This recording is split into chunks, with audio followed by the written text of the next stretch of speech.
ধন্যবাদ দিই সৌদি আঙ্কেলকে। বেশ ধন্যবাদ দিই যে আজকে সুন্দর সুযোগ প্রভু দিয়েছেন যেন তার বিষয়ে কথা বলি। যেহেতু প্রার্থনার দুইটি বিষয়, একটা ধন্যবাদ, একটি স্মৃতিসভা। আসলে চিত্ত করছিলাম কী নিয়ে প্রচার, কী নিয়ে কথা বলি, কিন্তু আমি চিন্তা করলাম যে মানুষে 40 নিয়ে কথা বলে, 40 বিষয় খ্রিস্টানরা পালন করে বা মুসলমানরাও পালন করে, খ্রিস্টান মুসলমানদের একই বিষয়। কিন্তু এই সম্পর্কে একটু কথা বলি, কারণ বাইবেল কী বলে, 40 সম্পর্কে কী বলে, আসলে বাইবেল কিছু বলে কি না এবং জানা দরকার আছে। তো আজকে যে বিষয়ে কথা বলতে চাই সেটা হচ্ছে 40 সংখ্যার উপরে প্রচার করবো।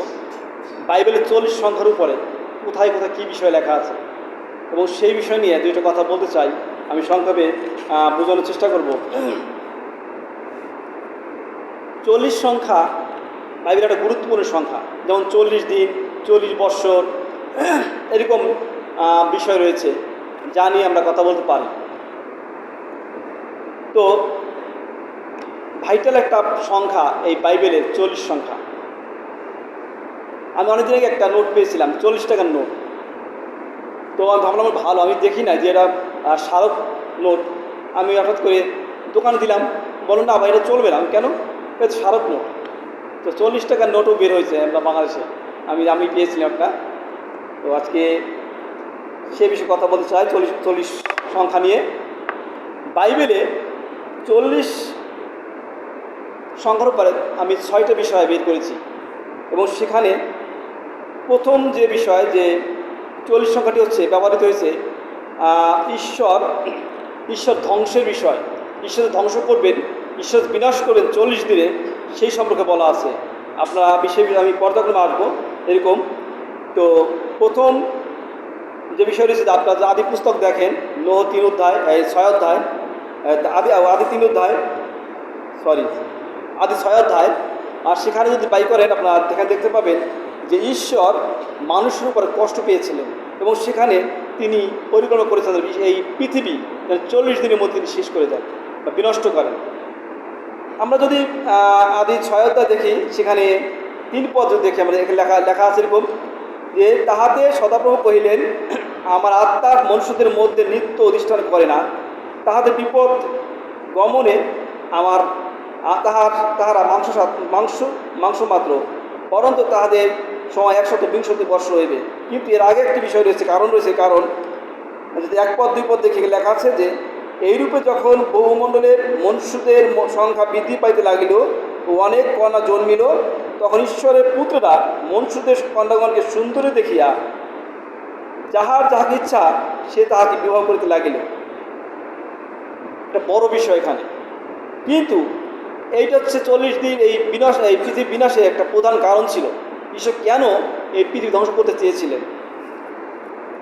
মানুষ ঈশ্বরের পুত্ররা বলা আছে এখানে, মানে যারা ওই সময় যারা ধার্মিক ছিলেন, ঈশ্বরের বাধ্যতায় ছিলেন। যেমন সেই আদমের বংশ থেকে আসছে, নোহর বংশ থেকে আসছে, বিভিন্ন বংশের লোক ছিলেন যারা ঐশ্বরিক বংশের লোক। সেই সময় সন্তানেরা সাধারণ মানুষের ছেলে মেয়েদের যারা মেয়েরা ছিল বা সুন্দরী ছিল তাদেরকে বিভিন্নভাবে বিবাহ করতে লাগলো। কোনো নিয়ম নীতি নাই, ঈশ্বর ভয় নাই, বিভিন্নভাবে ব্যবচার করতে লাগলো। আর যার কারণে ঈশ্বর অনেক কষ্ট পেয়েছিলেন। আর এই কারণে তিনি এই 7 অধ্যায় 4 পদে এসে বলছেন যে কেননা 7 দিন পর আমি পৃথিবীতে 40 দিবরাত বৃষ্টি বহাইয়া আমার নির্মিত যাবতীয় প্রাণীকে ভূমণ্ডল হইতে বিচ্ছিন্ন করিব। কারণ তার কষ্টের কারণ ছিল যে তার ভালোবাসার সৃষ্টি মানুষ, তিনি ভালোবাসার সৃষ্টি করেছেন। আর সেই সমস্ত সন্তানেরা যারা আমার বাধ্য থাকবে, সেই সমস্ত সন্তানেরা ব্যভিচারে লিপ্ত হচ্ছে, যার যা ইচ্ছা মতো সে ব্যভিচার করছে। কোনো বলবো যে আত্মীয় পরিজন নাই, কোনো জাতি নাই, কোনো পরজাতি যে যেভাবে পাচ্ছে তারা এই ব্যভিচারে লিপ্ত হচ্ছিল। আর যার কারণে ঈশ্বর কষ্ট পেয়েছিলেন। আর এই কারণে তিনি চিন্তা করলেন যে আমি এই মন্দ জগৎকে আর আমি রাখতে চাই না, আমি ধ্বংস করতে চাই। আর তিনি পরিকল্পনা নোহর সাথে পরিকল্পনা করলেন। ওই সময়কার নোহর পরিবার ধার্মিক পরিবার ছিল এবং নোহ ছিল ঈশ্বর দৃষ্টিতে ধার্মিক। আর নোহকে বলেন তুমি জাহাজ তৈরি করো এবং সেই জাহাজে তুমি তোমার পরিবার সহ তুমি সমস্ত প্রজাতির প্রাণী নিয়ে ওঠো। এবং তারপর তিনি বললেন যে আমি 40 দিন বা দিবারাত্র আমি পৃথিবীর বৃষ্টি বহাবো এবং সমস্ত প্রাণীকুল আমি ধ্বংস করতে চাই। আর ঈশ্বর তাই করলেন। 40 দিনের মধ্যে তিনি সেই পৃথিবীতে বন্যা বহালেন, বৃষ্টিপাত দিলেন, এবং সেই সময় তিনি এই পৃথিবী ধ্বংস করলেন। শুধু নোহর পরিবার বেঁচে ছিল এবং জাহাজ ছাড়া তারাই বেঁচে ছিল। এই 40 সংখ্যা আমরা আরেকটা জায়গায় দেখি কীভাবে ধ্বংস হয়েছে। ঈশ্বর জোনাকে বললেন, তুমি উঠো, নিনবেতে যাও এবং সেখানে গিয়ে তুমি প্রচার করো এবং সেখানে মানুষ পাবে পরিপূর্ণ, তাদের চেতনা দাও। কিন্তু প্রথম আহ্বানে জোনা সাড়া দেননি। জোনা 3 অধ্যায় দেখেন পাবেন সেখানে। এবং জোনা 3 অধ্যায় 2য় আহ্বানে তিনি বলছে, জোনা যখন তার ভুল বুঝতে পারলো, যখন মৎস্যের উদরে ছিল, যখন তিনি মুক্তি পেলেন, তখন ঈশ্বর বললেন, জোনা তুমি আবার উঠো, নিনবেতে যাও এবং তুমি প্রচার করো। ঈশ্বর আর 40 দিন গত হইলে এই নিনবে শহর ধ্বংস করবে।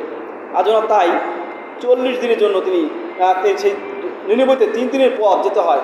আর তিনি 1 দিন পথ যেতেই তিনি প্রচার শুরু করলেন যে আর বেশি দিন নয়, আর 40 দিনের মধ্যে ঈশ্বর এই নিনবে শহর ধ্বংস করবেন।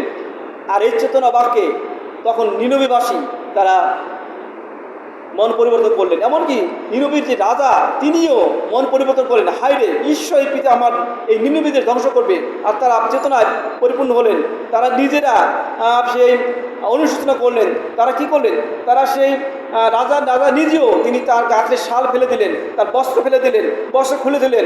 তিনি ভস্মে ছায়ের মধ্যে বসলেন এবং চট পরিধান করলেন এবং নির্দেশ দিলেন সমস্ত নিনবেবাসী যেন উপবাস থেকে প্রার্থনা করে এবং যেন সমস্ত মানুষ যেন ঈশ্বরের কাছে আসে, ফিরে আসে এবং মন পরিবর্তন করে। হয়তোবা ঈশ্বর ক্ষমা করলে করতে পারেন। ঈশ্বরের নির্দেশ ছিল যে 40 দিনের মধ্যে তিনি ওই নিনবে শহর ধ্বংস করবেন। তো এই জন্য বাইবেল বলে 40 সংখ্যাটি অত্যন্ত গুরুত্বপূর্ণ সংখ্যা বাইবেলে। এবং আমরা দেখি যে এই প্রচারের মধ্য দিয়ে ঈশ্বর সেই নিনবে শহরকে রক্ষা করেছিলেন। ঈশ্বর সেই নিনবে শহরকে তিনি তার পরিকল্পনা থেকে তিনি ধ্বংসের হাত থেকে রক্ষা করেছিলেন। দ্বিতীয়ত যে বিষয় যে আমরা 40 সংখ্যাটির কথা বলছি, সেটা হচ্ছে যে 40 সংখ্যাটি হচ্ছে ঈশ্বর মানব জাতির বা শিক্ষার জন্য ব্যবহার করে 40 সংখ্যা, বা ইসরায়েল জাতির শিক্ষার জন্য ব্যবহার করেছিল এই 40 সংখ্যা। আপনারা অনেকেই ইসরায়েল জাতির ইতিহাস জানেন। তারা মিশর দেশে ছিলেন, 430 বছর দাসত্ব করেছেন এবং ঈশ্বর চেয়েছিলেন যেন মানুষ মিশর থেকে দাসত্ব থেকে মুক্তি পান। আমরা এখানে লক্ষ্য করি মিশর থেকে কনান আসতে মাত্র 40 দিন লাগে। এই 40 দিনের পথ অতিক্রম করলে ইসরায়েল জাতি কনান দেশে পৌঁছতে পারত। ঈশ্বর কী করলেন? ঈশ্বর 40 দিনের পথকে 40 বৎসর ঘুরাইলেন, প্রান্তরে ঘুরাইলেন, দেশে দেশে ঘুরাইলেন ইসরায়েল জাতিকে, যেন ইসরায়েল জাতি এই গমন থেকে অনেক কিছু শেখে, তাদের বুঝতে পারে না ঈশ্বর সর্বশক্তিমান, ঈশ্বর মহান। তিনি পারলে ইচ্ছা করে পারতেন 40 দিনের পথ অতিক্রম করে মিশর কানানে তাদের নিয়ে যেতে পারতেন, কিন্তু কেন নিলেন না? এখানে আমরা যদি এখানে সেই যাত্রা দেখি, দ্বিতীয় বিবরণ আছে কথা, দ্বিতীয় বিবরণ 8 আমরা এখানে দেখি যে ঈশ্বর তিনি 40 বছর সেই জাতি ঘুরাইলেন। 8 অধ্যায় 2 পদে লেখা আছে, এরকম 2 থেকে 2 পদে, আর তুমি সেই সমস্ত পথ স্মরণে রাখিবে যে পথে তোমার ঈশ্বর সদাপ্রভু তোমাকে এই 40 বছর প্রান্তরে যাত্রা করাইয়াছেন, যেন তোমার পরীক্ষা করিবার নিমিত্ত, অর্থাৎ তুমি তাহার আজ্ঞা পালন করবে কিনা এই বিষয়ে তোমার মনে কি আছে জানিবার নিমিত্ত তোমাকে নত করেন। মানে ইসরায়েল জাতি একটা কী বলবো, যেটা অহংকার জাতি বা তারা একটা গৃহ জাতি ছিলেন। কারণ ঈশ্বর চেয়েছেন যেন এই জাতি বুঝতে পারে যে ঈশ্বর মহান, ঈশ্বর ছাড়া আর কোনো পথ নেই। আর ঈশ্বর তাই কেউ বলা হচ্ছে এখানে তিনি পরীক্ষা নিমিত্ত, এই ইসরায়েল জাতির পরীক্ষা নিমিত্ত তিনি 40 বছর প্রান্তরে ঘুরাইলেন। এবং তারা এখানে বলা আছে যে তুমি যেন জানতে পারো, তুমি যেন বুঝতে পারো যে ঈশ্বর মহান। এবং এখানে বলা আছে, আমরা দেখি শেষে বলা আছে যে তিনি বললেন যে আমি তোমাদের নত করলাম এই কারণে, এই 40 বছর ঈশ্বর যখন প্রান্তর তাদের ঘুরিয়েছিলেন, এই 40 বছরে ঈশ্বর এখানে বলছে যে তোমাদের গাত্রের যে বস্ত্র এটা জীর্ণ হয় নাই। মানে কি 40 বছর একটা মানুষের জামা কয়েকদিন যায়? 1 বছর, 2 বছর, 5 বছর দিতে পারে একটা জামা। একটা জুতো কয়েক বছর যায়? 6 মাস, 2 বছর, 3 মাস বা 3 বছর। কিন্তু ঈশ্বর বলছে যে আমি তোমাকে প্রান্ত যখন ঘুরিয়েছি, তোমার গাত্রের বস্ত্র নষ্ট হয় নাই, তোমার পায়ের জুতা নষ্ট হয় নাই, তোমার পা ফুলে যায়নি, আমি তোমাকে ঘুরিয়েছি। তুমি বুঝো যে আমি ঈশ্বর। এখানে বলেছে, আমি যদি শেষের দিকে দেখি, এই 40 বছর তোমার গাত্রের বস্ত্র জীর্ণ হয় নাই ও তোমার পা ফুলে নাই। আমরা 2 মাইল হাঁটলে পা ফুলে যায় না, 3 মাইল হাঁটলে পা ফুলে যায়। 40 বছর তিনি হাঁটাইলেন প্রান্ত দিয়ে, কিন্তু তাদের পা ফুলে নাই। এবং আরও বিষয় দেখেন, এই 40 বছর তিনি তাদেরকে উত্তম উত্তম খাবার দিলেন ঈশ্বর। এই 40 বছর তিনি তাদের উত্তম জল দিলেন। এই 40 বছর তিনি মেঘাচ্ছন্ন দিয়ে তাদের ছায়া দিলেন। রাত্রে ছায়া দিতেন, দিনে ছায়া দিতেন, রাত্রে তাদের আলো দিতেন। ঈশ্বর কি করেছেন এইটা অনুধাবন করার জন্য, এই কি করবেন এই সমস্ত অনুধাবন করার জন্য তিনি 40 বছর ইসরায়েল জাতিকে ঘুরিয়েছিলেন এবং শিক্ষা দেওয়ার জন্য। আমরা জানি যারা এই সময় এই 40 বছরের মধ্যে যারা একটু কি বলবো যে কৃপ ছিল, শক্ত ছিল, যারা একটু ঈশ্বর বিরুদ্ধাচরণ করছে, তারা কিন্তু কেউ বাঁচেনি। মানে এখানে বলা আছে যে ওই সময়কার 40 বছরের নিচে তারা বেঁচে ছিল, এবং 40 বছর 40 বছর 50 বছর 60 বছর ছিল, সবাই মৃত্যুবরণ করেছে। শুধুমাত্র কালেব এবং যশোয়া তারাই কনানে ঢুকতে পেরেছিল। এবং তার পরবর্তী দ্বিতীয় বিবরণে ওই 40 বছর যারা প্রাচীন তাদের সন্তানেরা, মানে আমাদের যে যুবকেরা, তারা কনানে ঢুকতে পেরেছিল এই 40 বছরের মধ্যে। ঈশ্বরের পরিকল্পনা ছিল 40 বছরে যেন তারা মন পরিবর্তন করে। আজকে আমাদেরও আমি বলতে চাই যে আজকে আমাদের অনেক 40 বছর পার হয়ে গেছে, অনেকে 40 বছর পদার্পণ করবো, হয়তো অনেক 50 বছর 60 বছর। আমি কি পরিবর্তন হয়েছে কিনা, আমার জীবনে কোনো পরিবর্তন আছে কিনা, ঈশ্বর যেভাবে চেয়েছে সেভাবে চলছে কিনা, আমি নিজেকে একটু প্রশ্ন করি এই সময় আজকে এই দিনে। প্রভু ইসরায়েল জাতিকে সুযোগ দিলেন 40 বছর তারা মন পরিবর্তন করে ঈশ্বরকে বুঝতে পারে। আজকে আমরা কি বুঝতে পেরেছি ঈশ্বর তিনি কে? আমার এই 40 বছর এই জীবনে আমি কতটুকু বুঝতে পেরেছি যে ঈশ্বর আমার জীবনে কি করেছে? আপনি আপনার জীবনে কি করেছে, আপনার পরিবারের জন্য কি করেছে? আপনি একটু চিন্তা করেন, আমরা একটু চিন্তা করি প্রভু আমার এই জন্মলগ্ন এই পর্যন্ত কী করেছে আমার জীবনে, কত আশীর্বাদ তিনি দিয়েছেন, কত দয়া করেছেন, কত অনুগ্রহ করেছেন। এই 40 বছর আগে কত মানুষ তো মারা গেছে, মৃত্যুবরণ করেছে। কেউ 30 বছর, কেউ 20 বছর, কেউ 6 বছর, কেউ 5 মাস। 40 বছর তুমি হতে পারে না, কিন্তু প্রভু আমাকে বাঁচিয়ে রেখেছেন। কেন বাঁচিয়ে রেখেছেন? তার পরিকল্পনা যেন আমাদের জীবনটা সাফল্য হয়। আজকে প্রভু সুযোগ দিয়েছে। আজকে দেখেন প্রত্যেকটা জায়গায় মানুষ স্ট্রোক করে মারা যাচ্ছে, ব্রেন স্ট্রোক, তারপরে হার্ট অ্যাটাক, বিভিন্নভাবে মারা যাচ্ছে।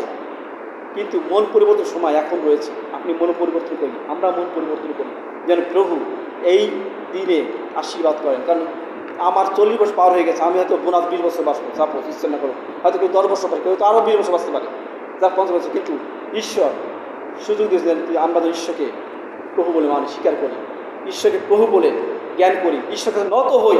আমার অহংকার, আমার আধিপত্য, আমার গৌরব, আমার সমস্ত অমৃত্য আমি প্রভুর চরণে রাখি। এই সময় রয়েছে। এই 40 বছর যারা ঈশ্বরকে মানে নাই, যারা ঈশ্বরের কাছে সঁপে যায়নি, এই 40 বছরের ঊর্ধ্বে সমস্ত মানুষ প্রান্তরেই নিপাত হয়েছিল ঈশ্বরের ক্রোধে। আজ দ্বিতীয় বিবরণে মোশি সেই যুবকদেরকে বলছে যে তোমার পূর্বপুরুষ এইরকম ছিল, সেই বিবরণ এখানে দিয়েছে। তারপরে দেখি দ্বিতীয় বিষয় 9 অধ্যায় যদি দেখি আমরা, দ্বিতীয় 9 অধ্যায়, এখানে শিক্ষা বিষয় ঈশ্বর 40 দিন ব্যবহার করছে। শিক্ষা বিষয় ঈশ্বর মোশিকে পর্বতে ডাকলেন কী করার জন্য। 40 দিন মোশি সিনাই পর্বতে গেলেন। 40 দিনই তিনি উপবাস থেকে ঈশ্বরের সঙ্গে সম্পর্কে ছিলেন।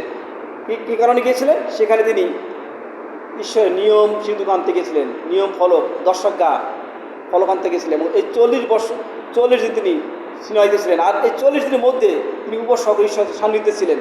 আর এইদিকে পিছন ভাগে যারা ছিল তারা অনেকেই সেই হারুনকে নিয়ে কী করছে, গোবর্ষ, সেই মিশরের যে মূর্তি, তার সোনা দানা দিয়ে অলঙ্কার তৈরি করছে।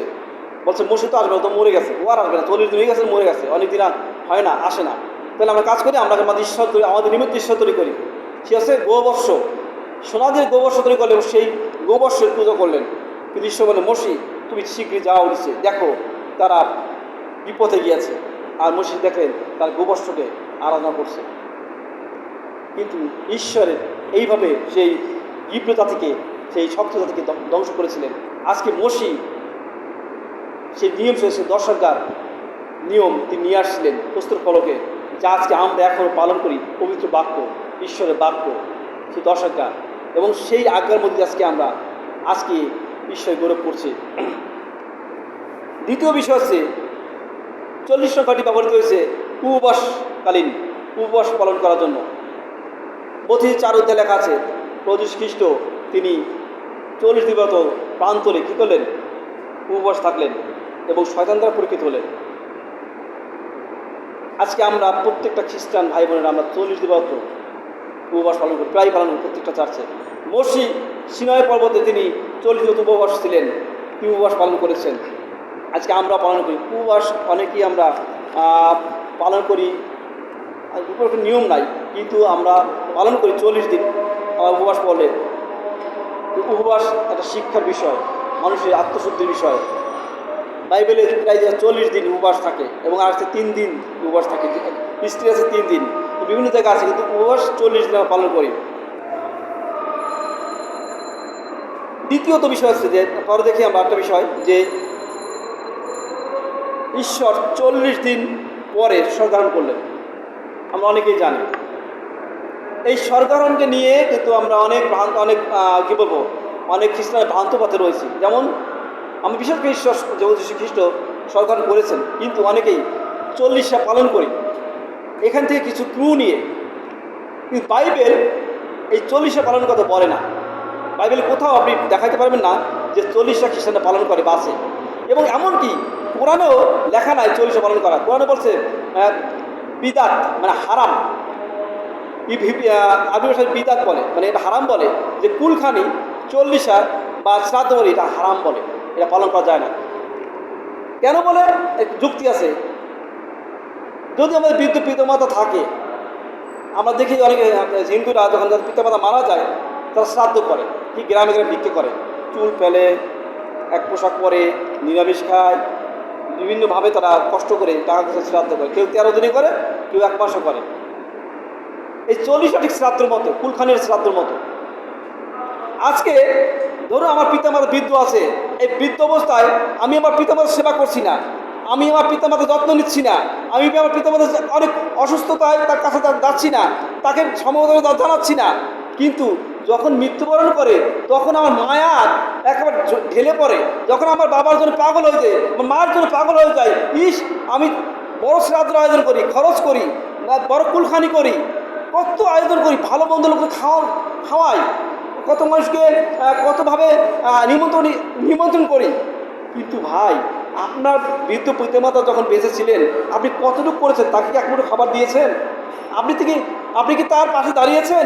যিনি অসুস্থতা ভুগছেন দিন রাত, তাকে বলছেন মা তুমি কেমন আছো, বাবা তুমি কেমন আছো? না, আপনি বলছেন বৃদ্ধাশ্রমে যাও, বা অনেক খেয়েছো, এখন বৃদ্ধাশ্রমে যাও, ওই যে তোমার জন্য হোম আছে ওইখানে যাও, বাবা ভালো থাকবা, জামালা সহ্য হয় না। তাহলে 40টা বলি, কুলখানি বলি, শ্রাদ্ধ বলি, পালন করে কী লাভ? বাইবেল এটা কখনো অনুমতি দেয় না যে আপনি 40টা পালন করেন। খ্রিস্ট 40 দিন গিয়েছেন, তার কারণ ছিল বাইবেলে। কারণটা ছিল এই যে তিনি মানুষকে বিভিন্নভাবে দেখা দিয়েছিলেন যে তিনি পরাক্রমশালী প্রভু, তিনি জীবন্ত ঈশ্বর, তিনি ঈশ্বরের পুত্র। তিনি দেখা দিয়েছেন, বলে বাইবেল বলে, প্রেরিত 1 অধ্যায় বলে কথা যে তিনি 500 লোকের অধিক মানুষের দেখা দিলেন 40 দিন বসে। এই 40 দিনের ভিতরে তিনি বিভিন্ন দেখা দিলেন যে তিনি যে প্রভু, তিনি যে মৃত্যু থেকে উঠেছেন এই প্রমাণের জন্য, তার আত্মা স্বর্গে যাওয়ার জন্য না, তিনি তো ঈশ্বর। আজকে ক্যাথলিক ভাই বোনরা কিন্তু 40টা পালন করে, 40টা বলে না, বাইবেলের কথা বলে না। আমরা করতে পারি একটা, সেটা হচ্ছে ধন্যবাদের বিষয়, ধন্যবাদ সভা দিতে পারি, শোকত সভা বা তার জীবনের জন্য ধন্যবাদের সভা দিতে পারি, তার জন্য প্রার্থনা করি, পরিবারের জন্য প্রার্থনা করতে পারি। এটা হচ্ছে বিষয়। আপনার বড় আয়োজন করে, বড় কিছু ঘনঘটা করে বড় কিছু করতে পারি না। বাইবেল কথা বলে এটা হারাম, এটা বাইবেল বলে, কোরআন বলে হারাম, বাইবেলের অনুমোদন দেয় না। এই জন্য 40টা আমরা বেশি ব্যতিব্যস্ত নই, আমরা ওই পরিবারের সুখাত পরিবারের জন্য প্রার্থনা করি, তার জন্য আমরা সেই মৃত্যু ব্যক্তির জীবনে ধন্যবাদ দিই। এইটা হচ্ছে আমাদের মূল বিষয়। আজকে আমি চিন্তা করছিলাম কী নিয়ে কথা এই মাথায় কাজ করেছে যেন আমি 40টা নিয়ে কথা বলি, কারণ অনেক খ্রিস্টানরাই আছে তারা 40টা নিয়ে ব্যতিব্যস্ত হয়। আমি দেখছি আমার বাবা মাকে, আমি আমার কাকাকে শিক্ষা দিয়েছি এরকম যে আমার ঠাকুমা যখন বেঁচে ছিলেন, আমার ছোটো কাকা আমার ঠাকুমার খেতে দিয়েছে, আমার বাবা দেয় নাই, আমার জ্যাঠা দেয় নাই, অন্য কাকারা দেয় নাই। যখন তারা খরচ আয়োজন করছে, আমি কিন্তু পক্ষপাতে ছিলাম না। আমার বাবা বলছে, তুমি কীভাবে খরচ করবা, তোমার তো যাওয়া উচিত না, তুমি তোমার মাকে তো সেবা করো না, কাকার তুমি তোমার মার সেবা করো না, তুমি কীভাবে আয়োজন করবা। ঘন ঘন করে প্রায় 1800 লোকের উপরে লোক আয়োজন করে তাদের খরচ করেছে, অথচ মাকে একটা পান কিনে দেওয়ার মতো এক এক ছেলে যোগ্যতা নেই। আচ্ছা, আমার পরিবার দিয়ে বলি, আমার ছোটো কাকা মাকে দিয়েছে, খাবার দিয়েছে, অথবা আমার নাতিরা যখন গিয়েছি, দাদা আমার দরকার আমরা দিয়েছি, নাতিরা দিয়েছি, ছেলেরা দেয় না। ইতিমধ্যে বেঁচে থাকতে যাহা কিছু করবেন ওইটাই ঈশ্বরের জন্য, ওইটাই বাবার মাওয়ার জন্য। মরে গেলে শ্রাদ্ধকে যাহা কিছু করেন কোনো লাভ নেই, ওতে কোনো কাজ নাই, অনর্থক কষ্ট, অনর্থক বেথাই আপনার টাকা নষ্ট, বেথাই পরিশ্রম, ওতে ঈশ্বরের কাছে আরও পাপ অর্জন করবে। বাইবেলের কথা বলছে যে 10 অধ্যায়, এই 10 অধ্যায় তোমার পিতামাতাকে সমাধান করো। মরার পর সমাধান নয়, মরার আগেই সমাধান করতে হবে, মরার আগেই তাকে সেবা করতে হবে। আমি ধন্যবাদ, আমার কাছে অনেক আছে, অনেক মায়ের আছে যারা অনেক ভালো আছে, তাদের মায়েরা অনেক ভালো আছে, আমি কেউ নাম বলতে চাই না, আমি কোনো ধন্যবাদ দিই। তারা তারা কাজ করছে, তারা মা বাবার আশীর্বাদ, তারা ভালো আছে। আমি এই আহ্বান জানাই, আপনার অভাব থাকতে পারে, কষ্ট থাকতে পারে, অনেক দুঃখ থাকতে পারে, কিন্তু আপনি যতটুকু আছে আপনি তাই দিয়ে আপনার মা বাবাকে ভালোবাসেন। টাকা দিতে পারেন না, শুধু বাবা কেমন আছে, মাথায় করে ফোন দেন, ভালোবাসেন। আমি ফোন দিই না, এবার দেরি হলে মাই ভাই তুমি তো বাবার ফোন দাও না, আমার মেয়ে বলে। তার মানে কি, সে অনুভব করে যাওয়া, হয়তো দেখে না, সে ফোন দিই না, কিন্তু আমি ফোন দিই জানি, কিন্তু সে তো দেখে না। এখানে মা ফোন দেয়, বাবা মারে, মার বাবা ফোন দেয়, কিন্তু আমি তো ফোন দিই না। তো আজকে বৃদ্ধাশ্রম থাকবে না যদি আপনি ঈশ্বরকে পিতামাতার সমাধান করেন। আজকে বৃদ্ধাশ্রম থাকবে না যদি আপনি খ্রিস্টকে সমাধান করেন। আজকে বৃদ্ধাশ্রম থাকবে না যদি আপনি ঈশ্বরের আজ্ঞা পালন করেন। কেন আজকে বৃদ্ধাশ্রম? আমাদের জন্য বৃদ্ধাশ্রম। আসুন আমরা আজকে এই সময় আমরা নত হই এবং প্রভুকে বলি, প্রভু আমাদের যারা পিতামাতা সাথে আমরা সেই সম্মান করি, শ্রদ্ধা করি প্রভু, এবং আমরাও পিতামাতা হচ্ছি প্রভু, আমাদেরকে আমরাও যেন আমাদের সন্তানরা আমাদের সম্মান করে, যেন প্রভু বৃদ্ধাশ্রমে না যাই প্রভু। আমরা যেন একই পরিবারে আত্মীয় পরিজনের মধ্য দিয়ে, আত্মীয় পরিজনের ভালোবাসার মধ্য দিয়ে যেন এই বেঁচে থাকতে পারি প্রভু। আশীর্বাদ করো। আমরা প্রভু আজ্ঞা পালন করি। লোক দেখানো শ্রাদ্ধ নয়, লোক দেখানো কুলখানি নয়, লোক দেখানো চল্লিশা নয়, কিন্তু প্রকৃতপক্ষে আত্মা থেকে পিতামাতার কতটুকু ভালোবাসি সেটা যেন ঈশ্বর দেখে। আর প্রার্থনা করি, মঙ্গলময় প্রভু, তো ধন্যবাদ দিই, তোমার গৌরব করে প্রশংসা করি প্রভু। ধন্যবাদ দিই আজকে সুন্দর সন্ধ্যায় তুমি যে বাক্য দিয়েছো, ওই বাক্যের জন্য পিতা প্রভু আশীর্বাদ কর। পিতা আমরা রয়েছি যেন আমরা সত্যিকার অর্থে প্রভু আমাদের পিতামাতাকে ভালোবাসি, আমরা সত্যিকার অর্থে আমার পিতামাতাকে সম্মান করি, শ্রদ্ধা করি প্রভু। দয়া করে অনুভব করো পিতা, যেন আমাদের পিতামাতাকে অবজ্ঞা না করি প্রভু, যেন আমাদের পিতামাতা আমরা সেই বয়স্ক হোস্টেলে না দেই, যেন বৃদ্ধ আশ্রমে না দেই প্রভু। কারণ পিতা তুমি আমাদের নির্দেশ দিয়েছে, আমাদের পিতামাতা উপযুক্ত যথাপযুক্ত ভালোবাসি, সম্মান করি। আশীর্বাদ কর প্রভু। আমাদের যারা পিতামাতা বেঁচে আছে তুমি তাদেরকে আশীর্বাদ করে সাহায্য করো, যারা পিতামাতা পরিচর্যা করছে তুমি তাদেরকে আশীর্বাদ কর প্রভু। আমাদের সন্তানদিগকে আশীর্বাদ করে যেন আমাদের সন্তানেরা যেন আমাদেরকে ভালোবাসে, আমাদের সন্তানের সাথে বৃদ্ধ অবস্থায় বসবাস করতে পারি এবং তোমার গৌরব করতে পারি। সর্ববিষয় মঙ্গল পাপ ক্ষমা করো, এই পাপ ক্ষমা যিশু তোমার নামে চাই, আমি পরিবর্তন করি। আমাদের সদস্য পিত তোমার নাম